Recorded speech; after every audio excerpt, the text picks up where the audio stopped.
Now, the structure of the graphene. Okay, graphene has a unique atomic structure that gives it a remarkable properties. How they are?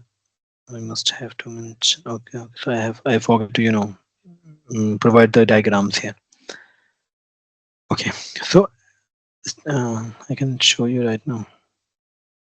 Okay, so atomic arrangement. Each carbon atom is the sp2 hybridized. You know what is hybridized? This is the basic chemistry. You know what is the SPDF? Shell of any elements inside a atom, or how they are arranged in atomic level. Okay, forming the strong covalent bonds with three neighboring carbon atoms. Okay, and covalent bonds are strong, right?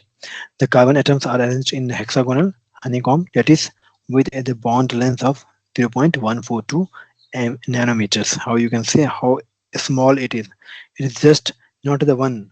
It is just 0.142 nanometers.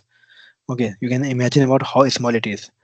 The lattice structure is one atom thick, making it the true 2D materials. So its thickness is very less, even it is about the one atom thick. So the what is the thickness of the one atom? Just equivalent to that, the thickness is of this material, which is graphene.